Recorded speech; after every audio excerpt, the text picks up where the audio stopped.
Welcome back to the Hitting the Turnbuckle podcast. This is the Smackdown review show from this past Friday, Smackdown, as WWE continue on the road to Bad Blood coming up in just 2 weeks' time. We're going to see a hell of a lot of action in Bad Blood.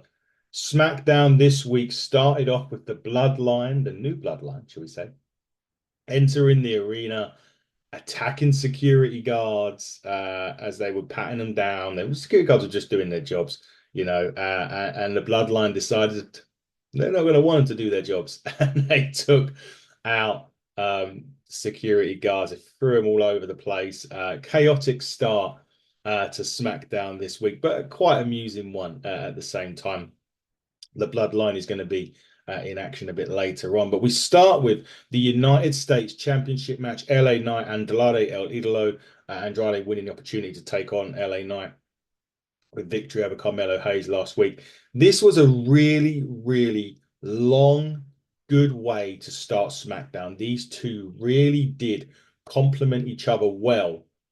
In terms of the action, and Andrade kind of does work well with anybody. You could put him in the ring there with pretty much any type of style. It will work. I do find LA Knight, and he did have there was a mishap on this earlier on when he went for the top rope suplex when he tries to bounce off the top rope, and he fell again, and he kind of struggled to get back up there. I do see a little bit of I feel as if LA Knight sometimes just needs to take his time. Listen, me saying that, I'm not even a wrestler, so I can imagine that will get a laugh from all the wrestlers out there. But for me, it's like if you just rush it, it feels like sometimes he's rushing a little bit in the ring, and the moves don't quite go to plan. I know that's again coming from me, it ain't going to mean a lot at all. But yeah, there was a couple of times during this where I felt that he was just rushing a little bit to get the move done rather than just not take a step back, but just have that little bit of concentration and just to like then hit that move and then move on to the next. So there was a little bit of that in this match. But other than that, a really solid opening to SmackDown. LA Knight does pick up the win with the BFT. They do kind of shake hands after. It was a bit of a weird scenario after that. They kind of shook hands, fist bump kind of thing up there. It's quite a weird. It was awkward, and that was kind of like the basis of some part of the match. There was like this great.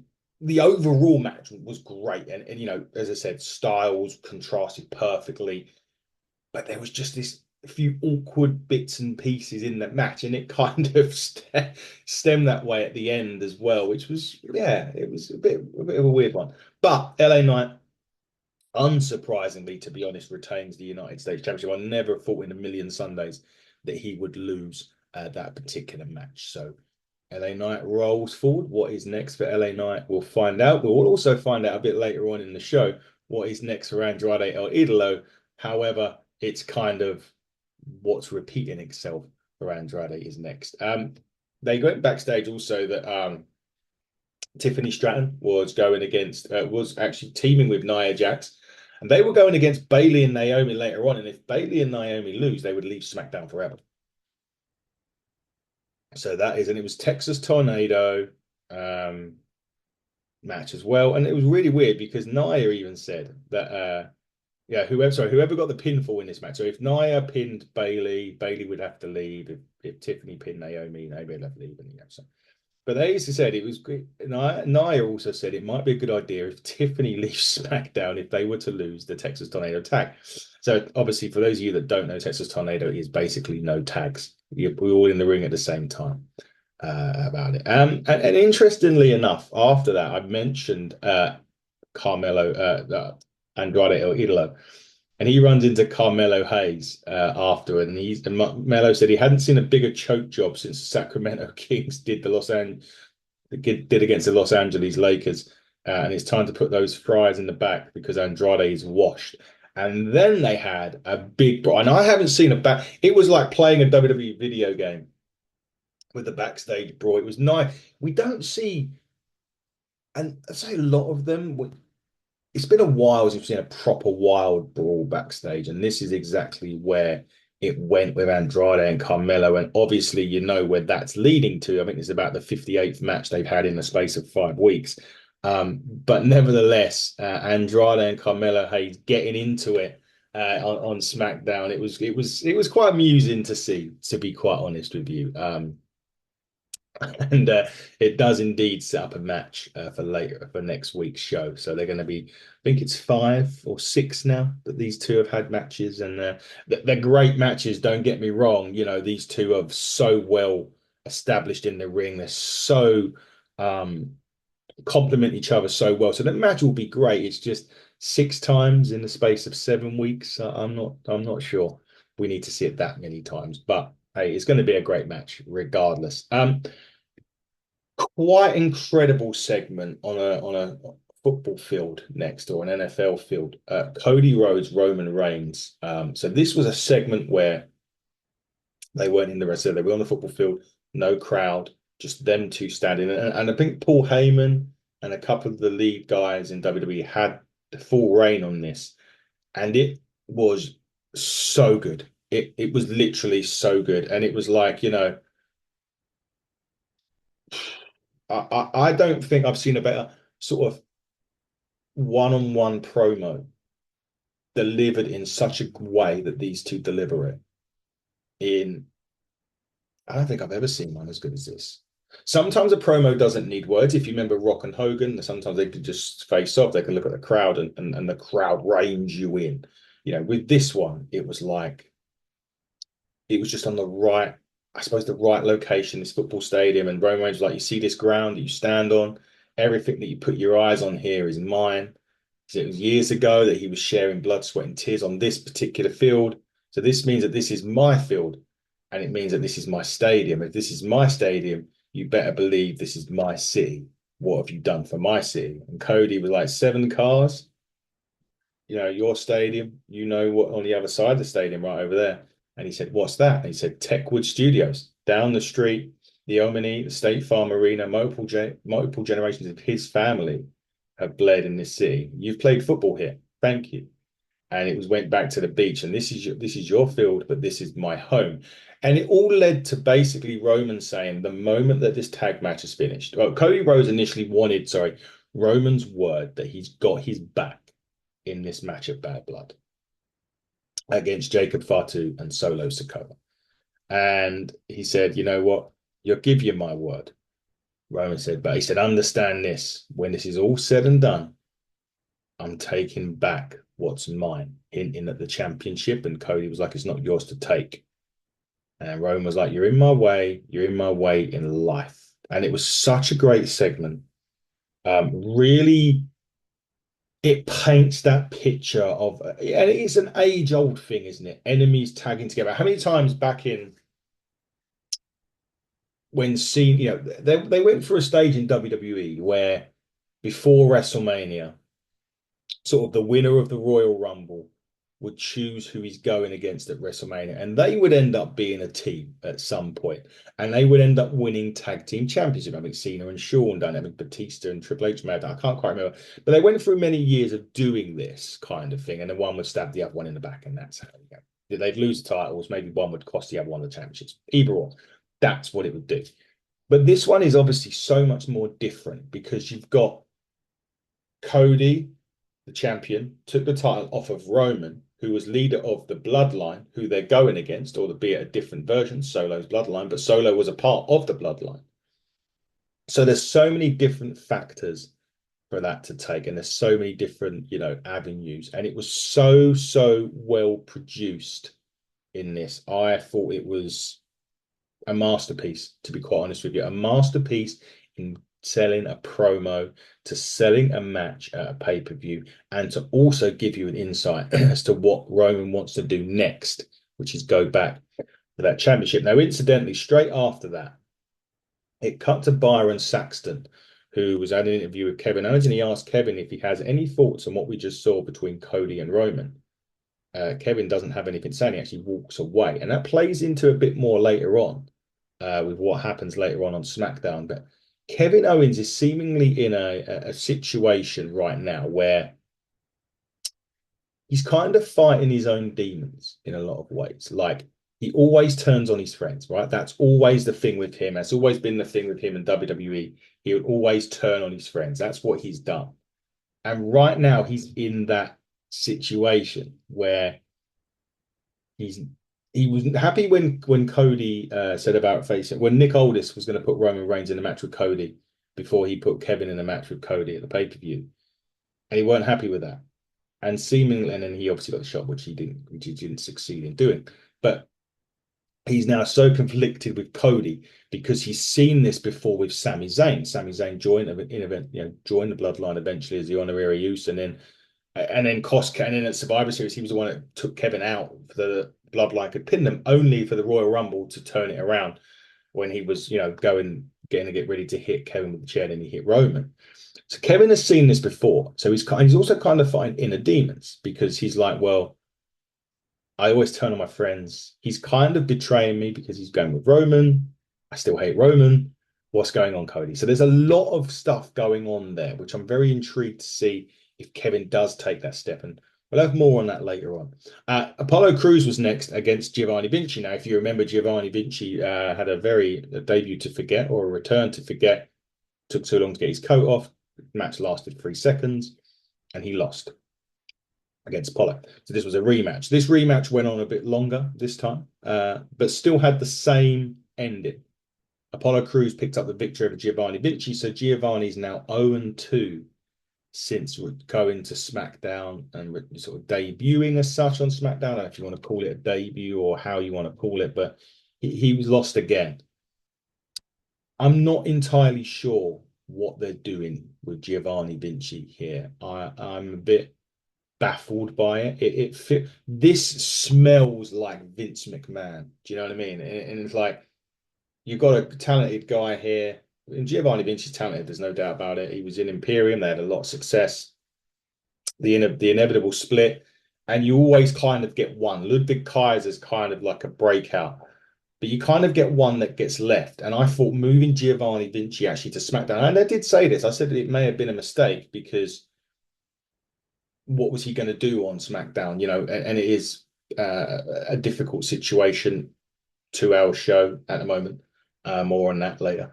Bloodline, Cody, and so on and so forth. So where was he going to fit in? How was he going to do it? And the other side of me thought, well, it might have been a good thing because having Giovanni on Raw with Gunter and Kaiser was just going to be a feeding mechanism to feed him. Yeah, he was going to go for revenge. He may have succeeded. He would have got to Gunter and lost. And then that would have kind of hindered Kaiser. But at the moment on SmackDown, everything's kind of hindering him. Can't win. It's kind of making him into a bit of a joke, which he's better than that. And that's my concern, and that's my issue. He's better than what he's being portrayed to be. So I'm not sure. And I'm also not sure what this does to Apollo Crews. I mean, he was teaming with Corbin. That's actually quite a good team, to be fair. It wasn't a tag team, but they were together. They were together on NXT. They come up. Corbin's done some really good work. It was working.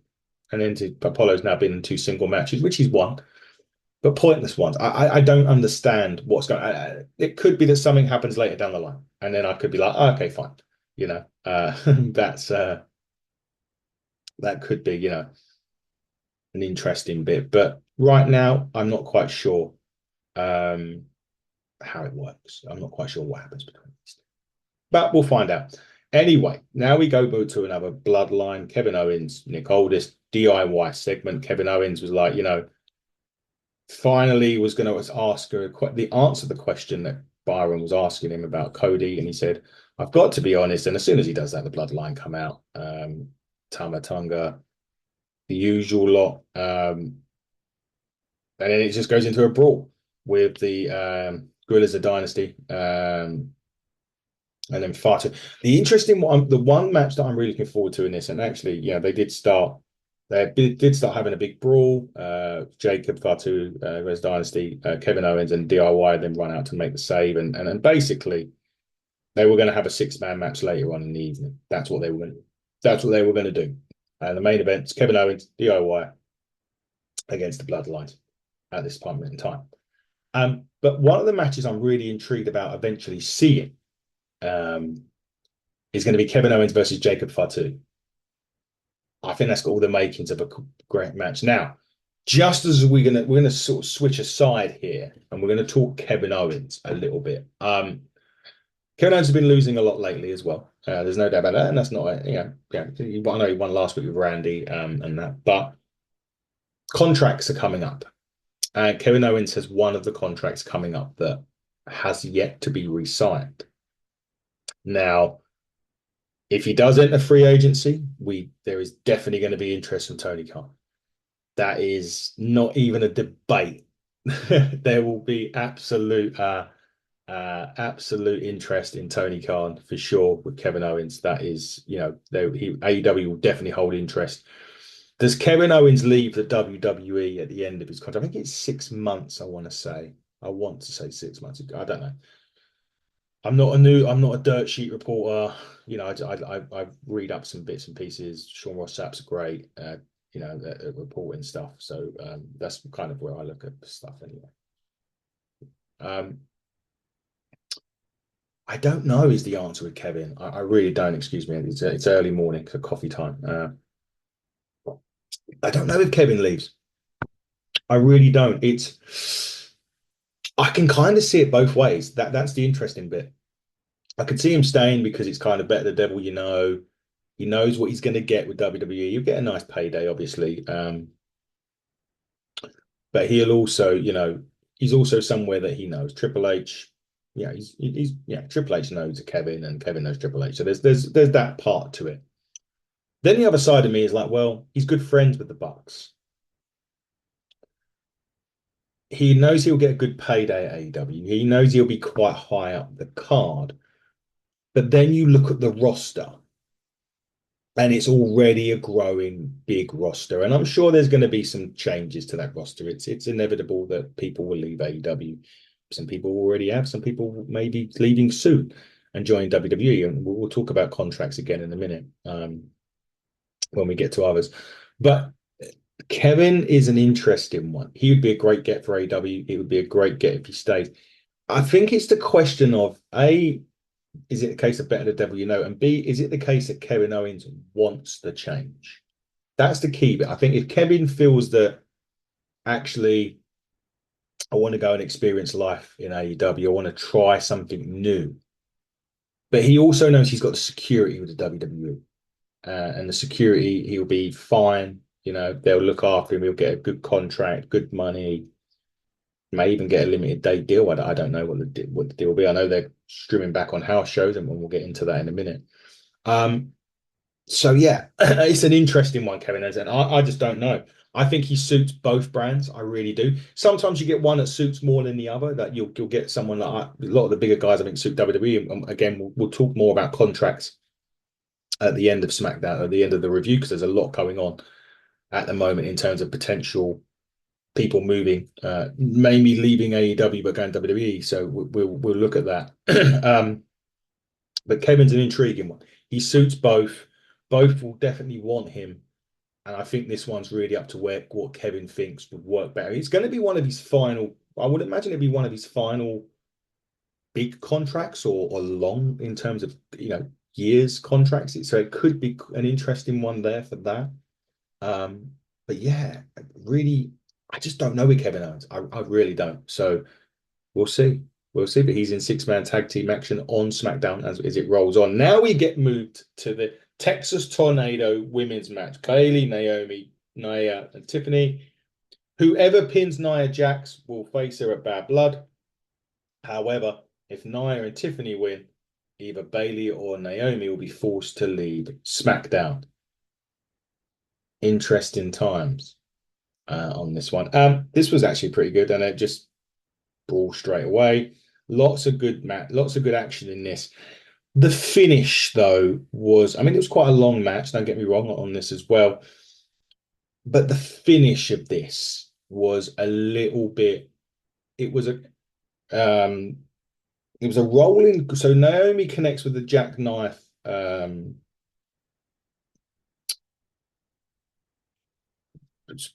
Cover. Bayley then has a rolling crucifix at the same time.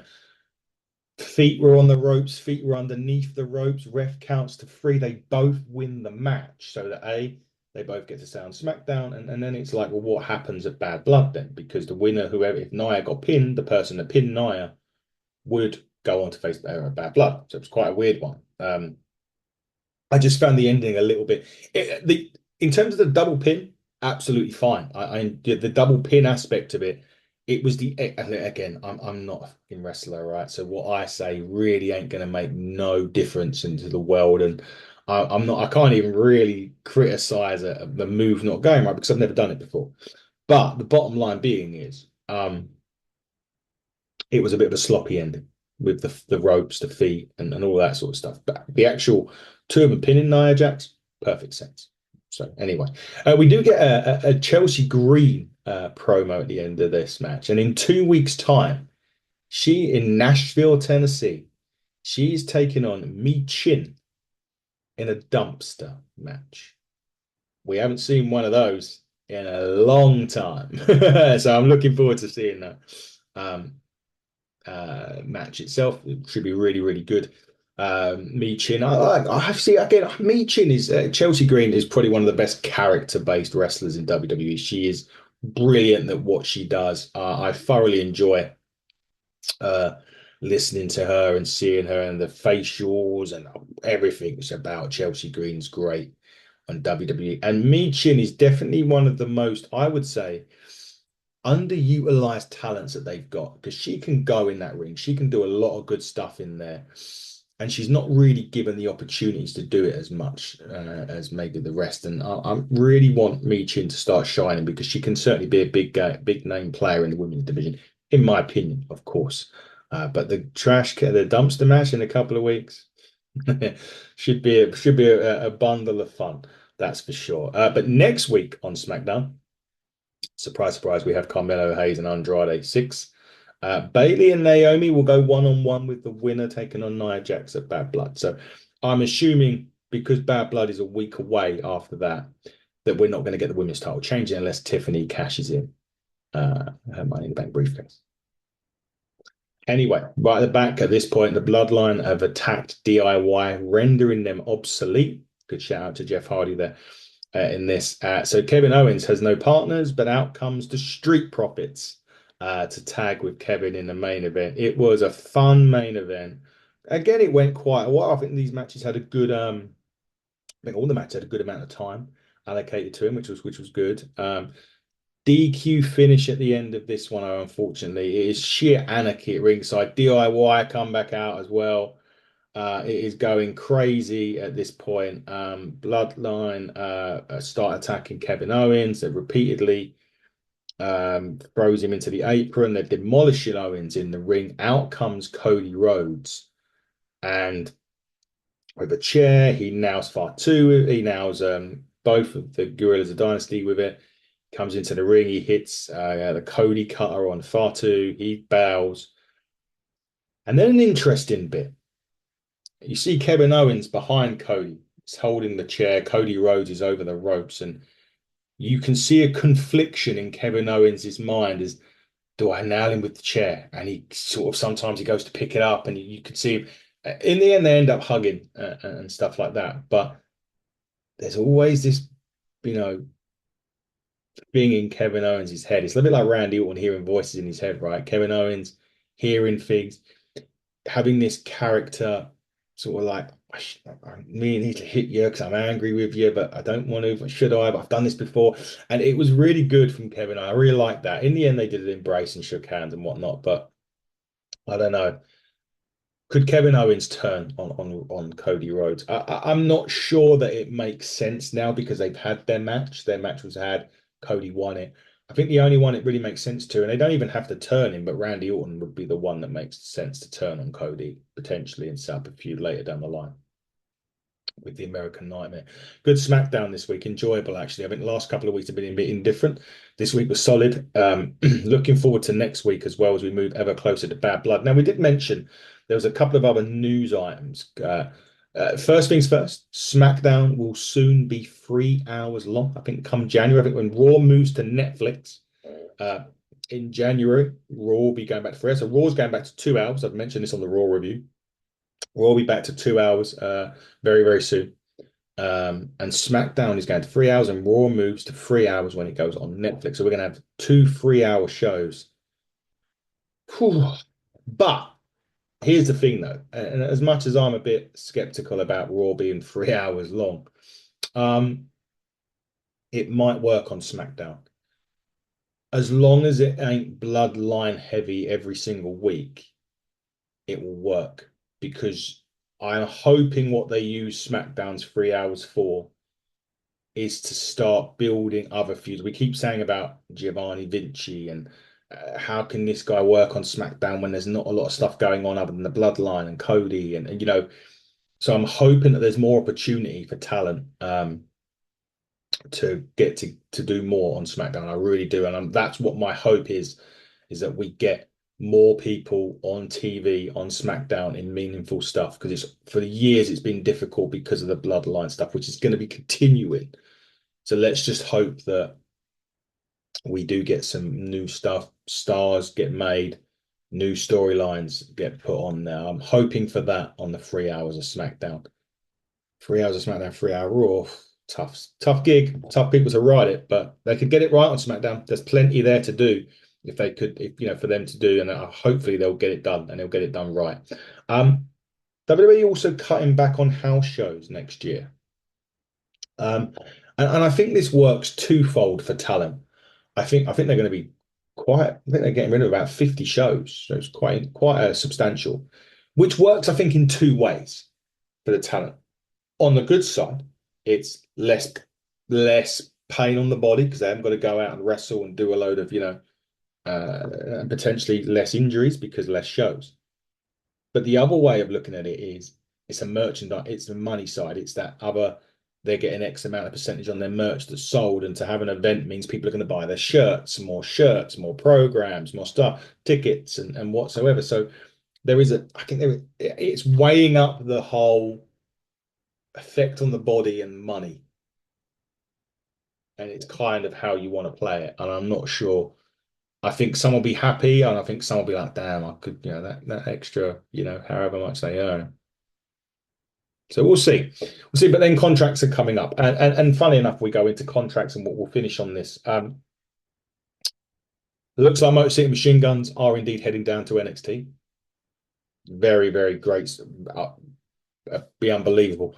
They are not only are they a fantastic tag team, they're brilliant individually as well, which, is only going to benefit the WWE in the long run. Saban and Shelley. I know Shelley's had his run in NXT before. But I think if you look at two people that have done so much in TNA, and there's also that thing with TNA that they could, drift back into that little partnership that they've got going on. But two people that really have earned their flowers anywhere, everywhere but WWE in a lot of senses. So their congratulations. If true, we understand that it could be the NXT in Chicago. I think it's in 2 weeks' time, where we'll see the Motor City Machine Gun debut. Now, the other team that there was conflicting stuff was the Lucha Bros, Penta Silvio, Ray Phoenix.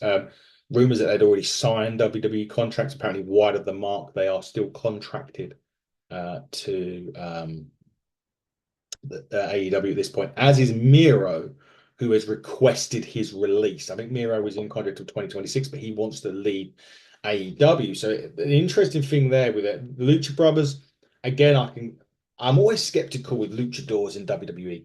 You get Rey Mysterios, but look at Dragon Lee and people like that have just not been used right. Even Andrade, and I just think because the rumor is that Lucha Brothers are not going to go to NXT, they're going to go straight to the main roster. And again, two guys work well in a team, great individually as well. So they do have that aspect of singles and tags, and it would work. But the LWO, and you're like, that hasn't done anything. It might have done well in shirt sales, but what have they done? Santos Escobar and people like that. And it's like, Liga del Fantasma, another one, with Santos, and it's just like, is that the right move for them? That's where I think they'd probably benefit more staying where they were in AEW. That's the Lucha Brothers. Miro, on the other hand, It's a totally different cat. He's got so much potential. WWE absolutely fucked him when they had him lose to Cena at WrestleMania, United States title, I think. Miro was undefeated at the time. He was strong, looking very good, having Cena beat him, and it kind of killed him in a lot of ways. It really kind of deflated everything he had lost. There was nothing really special about him anymore. Dwindled since then, went to AEW, thought this could be big, done some good stuff. He was in a bit of a comedy act early on with Kip Sabian, the best man, and all that jazz. Then went to the Redeemer, and you thought this is exactly what's needed in AEW, and this is exactly what he needs. Injuries, there's been rumors of him not wanting to do storyline. We can't get into that. We don't know the truth. The injuries are true, but we don't know about anything else. And then he was meant to be in Meat Madness. That didn't happen. And we hadn't seen him. And now he's requested release from AEW. So would he go to WWE? I would think so. Where does he fit in? I have no idea. But guys, look, listen, it's been a great SmackDown review. Been a great to talk to SmackDown with you. We do have Eric Bischoff coming back to the show very, very soon. We can't wait for that. Just keep it locked on our channels at HTT Buckle on X and YouTube, Hitting the Turnbuckle Podcast on Instagram. Keep it locked to the channel all week. Review shows dropping all the time. Maybe a few interviews squeezed in as well if we get time. But this has been the SmackDown review on the Hitting the Turnbuckle Podcast with me, the front man, Adam Cousins. And until next time, everybody, buckle down, stay safe, and goodbye.